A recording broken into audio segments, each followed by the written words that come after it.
د څښتن تعالی په نامه ګرانو زده کوونکو تاسو ټول ته ښه راغلاست وایم. هیله ده چې د روغتیا جامې په تن ولرئ. بیا هم زه ملالۍ امیري تاسو ته د نن ورځې د 12م ټولګي د بیولوژي مضمون یوه بله نوې موضوع وړاندې کوم.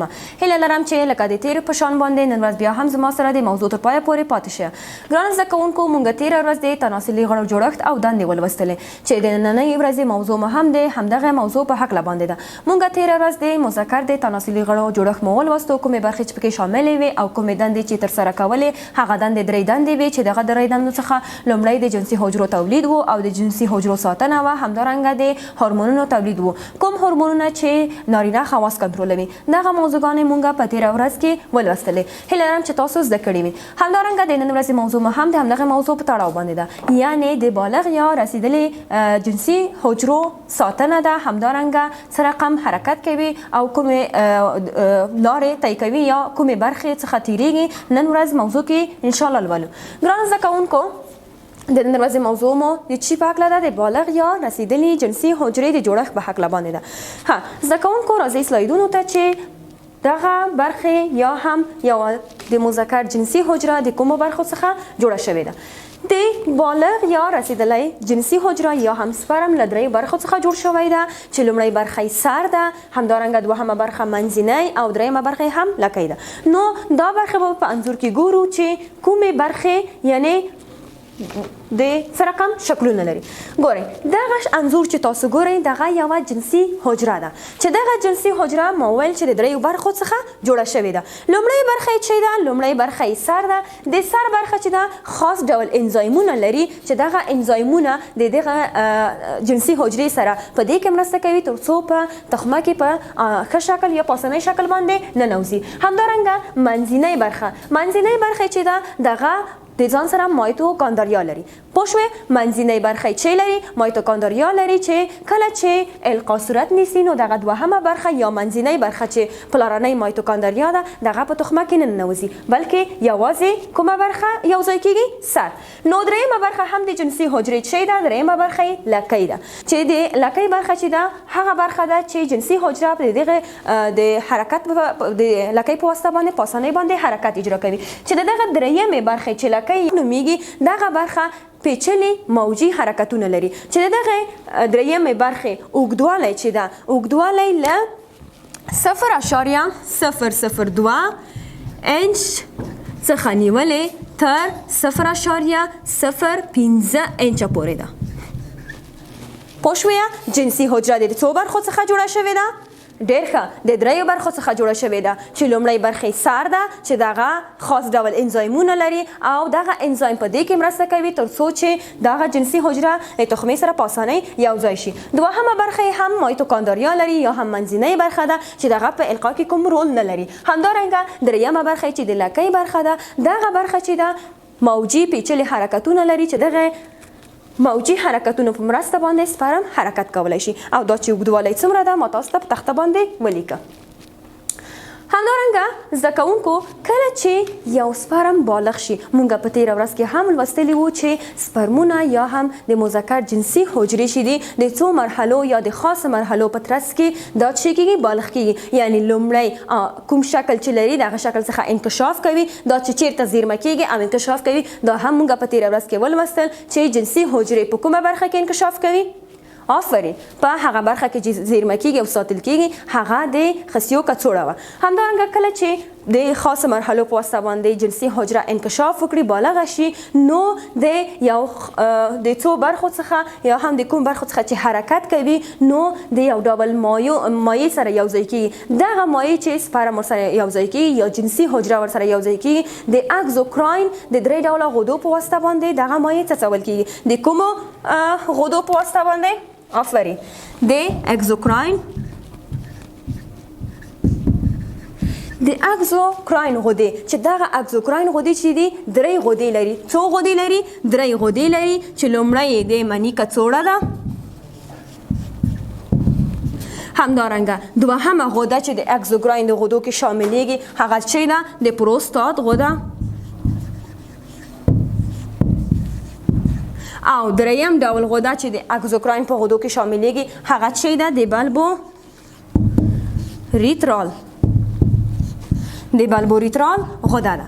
ښه زده کوونکو دغه درې غدې کومې دندې اجرا کوي یا هم کومې وظیفې په غاړه لري. دغه درې غدې چې دي یو ډول خاص انزایم یا مایع له ځانه افراز کوي چې موږ په تېره ورځ کې هم دا ولوستل چې کله چې جنسي حجره د دغه برخو څخه تیریږي نو دغه برخې چې دي یو خاص ډول انزایم له ځانه چې کوي یا مایع افراز کوي. دغه درې غدې مایع له ځانه افراز کوي چې دغه مایع چې ده قندي مایع ده. قندي مایع ده یعنی له ځان سره زیات شمیر قندي مواد لري چې دغه مواد له جنسي حجرې یا د مذکر جنسي حجرې سره یوځای کیږي او دغه قندي مایع یوځای کیدل څه ګټه لري دوی ته دا جنسي حجرې ته د دې توان ورکوي یا د دې انرژي ورکوي ترڅو خپل حرکت ته دوام ورکړي یا هم په حرکت باندې راشي. یعنی دغه د اکزوګراین درې ډوله غدې چې ما تاسو ته تخته باندې هم ولیکلې په سکرین باندې هم شته دي تاسو کولی شئ دا ځان سره نوٹ کړئ چې دغه درې غدې چې دي له ځانه قندي مایع افراز کوي چې دغه قندي مایع د جنسي حجرې سره یوځای کیږي او د حرکت کولو توان یا انرژي ورکوي. همدغه مایع چې دغه درې غدو په واسطه باندې څڅول کیږي او له جنسي حجرې سره یوځای کیږي د دغه قندي مایع یوځای کېدل د جنسي حجرې سره دې ته چې ویل کېږي مني. آفرین تاسو د مني په معنا باندې هم پوه شوئ چې مني څه ته وایي. ښه زده کوونکو موږ په تېره ورځ کې هم ولوستل چې مذکر جنسي حجرې په کومه برخه کې تولیدیږي په خصیو کې تولیدیږي. همدارنګه په شاتنۍ برخه کې د خصیو کومه برخه ده اپیدیدیم برخه ده چې په دغه برخه کې جنسي حجرې چې کېږي زیرمه کېږي او د دغه جنسي حجرو یا د دغه برخې تودوخې درجه هم موږ په تېره ورځ کې ولوستله چې څو درجې وه شاباس 40 سانتیګراد درجه وه. همدارنګه کله چې دغه جنسي حجرې تولیدیږي موږ ولوستلي وو چې په خصیو کې تولیدیږي. تاسو ګورئ دغه کوچنۍ برخې چې دي دغه کومې برخې دي د خصیو دننۍ برخه ده چې دغه برخه هم د اپیدیدیم په نامه باندې یادیږي چې په دغه برخو کې دغه چې کېږي زیرمه کېږي یا هم ساتل کېږي. ښه زده کوونکو کله چې د جنسي حجره د دغه قندي مایع سره یوځای کېږي نو په حرکت باندې راځي او د ادرال نل څخه چې کېږي خارجېږي. کله چې یو مني ځان سره چې لري جنسي حجرې لري چې په 1 ملي لیتر کې پوه شوئ زده کوونکو په 1 ملي لیتر مني کې په 1 ملي لیتر مني کې څومره جنسي حجرې موجودې دي یا شتون لري د 300 څخه نیولې تر 400 میلیونو پورې. شاباس تر څو پورې د 300 څخه نیولې تر 400 میلیونو پورې جنسي حجرې په 1 ملي لیتر مني کې موجودې دي. که چیرې دغه جنسي حجرو تعداد یا شمیرې پس یا هم په 0.15 ملي لیتر کې یا هم په 0.5 ملي لیتر کې د مني د جنسي حجرو شمیر 100 میلیونو څخه کم وي یعنی 100 میلیونه نه وي نو دلته هغه جنسي حجرې یا هم کله چې د تخمې سره یوځای کېږي نو القا نشي کولی ځکه چې د دغه تعداد چې ده کم ده. نو مونږ په تېره ورځ کې هم لوستلي وو چې دغه میلیون یا څو سوه میلیونه جنسي حجرې چې په مذکر جنس کې تولیدیږي د دغه جنسي حجرو څخه یوازې یوه حجره جنسي حجره کولی شي تخمې سره چې شي یوځای شي نورې ټولې چې کېږي له منځه ځي. ولې ټولې له منځه ځي ځکه چې هغه چاپیریال څخه چې تېرېږي چې د هغه چاپیریال نوم چې ده فالوپین چې د دغه چاپیریال څخه چې کله سپرم تیریږي یا جنسي حجره عبور کوي له دغه برخې څخه دغه برخه تیزابي خاصیت لري. څه ډول خاصیت لري؟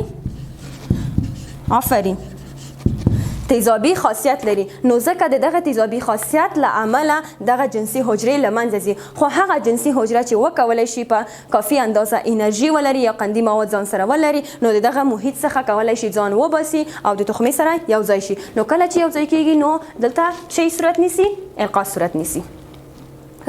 زده کوونکو موږ مخکې هم وویل چې سپرمونه اول چې وي بالغ نه وي بلکې په عادي حالت باندې شتون لري چې بیا وروسته له څو مرحلو څخه دغه جنسي حجرې بالغې کېږي یا هم رسیدلی سپرم موږ ورته ویلی شو چې رسیدلی سپرم هم موږ وویلې چې د څو برخو څخه جوړ شوی و د 3 برخو څخه جوړ شوی. دغه مرحلې چې دي چې لومړی سپرم په کومو حالتونو باندې موقعیت لري وروسته دغه په کوم باندې په رسیدلی یا هم په بالغ سپرم باندې بدلیږي. دغه مرحلې چې ټولې یو په بل پسې په مستسل شکل باندې اجرا کیږي نو دغه مرحلو څخه وروسته سپرم چې کیږي بالغېږي چې تاسې په انځور کې هم ګورئ. ها زده کوونکو د نن ورځې موضوع مې چې په حق باندې و د مذکر د جنسي حجرو د برخو په حق باندې و چې یو جنسي حجره د څو برخو څخه جوړه شوې و د دریو برخو څخه جوړه شوې و چې لومړی د سر برخه و چې انزایم لري دوهمه منځنۍ برخه و چې هغه هم مایتوکاندریا لري او دریمه برخه هم د کومه برخه و د لکۍ برخه و چې لومړی برخه د سر برخه چې ده هغه خاص ډول انزایم لري چې دغه انزایم مرسته کوي ترڅو جنسي حجره د تخمې سره په اسانۍ باندې یوځای شي. همدارنګه دوهمه برخه چې په القا کې کوم رول نه لري او هغه منځنۍ برخه مایتوکاندریا لري چې پلارنۍ مایتوکاندریا د زایګوت سره نه یوځای کیږي. همدارنګه دریمه برخه وه چې دریمه برخه د لکۍ برخه وه چې هغه خاص ډول یا هم پیچلي موجي حرکتونه اجرا کوي چې دغه موجي حرکتونو په واسطه باندې یو جنسي حجره کولی شي حرکت وکړي. کله چې جنسي حجره حرکت کوي نو د اکزوکراین د غدو سره په یوځای کېدو باندې چې هغه درې ډوله غدې دي او هغه له ځانه یو ډول قندي مایع افراز کوي چې دغه قندي مایع سره په یوځای کېدو باندې سپرم کولی شي په اسانۍ باندې خپله انرژي د حرکت لاسته راوړي او په حرکت باندې پیل وکړي او خپل حرکت اجرا کړي چې دغه غدو نومونه هم تاسو ته په تخته باندې ولیکل. نو که چیرې مني د 100 میلیونو په شاوخوا کې جنسي حجرې ونه لري نو دلته القا صورت نه نیسي. نو د نن ورځې موضوع مو همدومره وه. د نن ورځې موضوع پای ته ورسېدو. تاسو کورنۍ دنده هم د 115 او 116 پاڼې اصلاحات دي چې تاسو به دا زده کوئ. ګرانو زده کوونکو هیله لرم چې تاسو د نن ورځې موضوع په ښه شکل باندې زده کړې وي. تر بلې موضوع پورې او تر بل بحث پورې تاسو ټول په لوی رب باندې سپارم.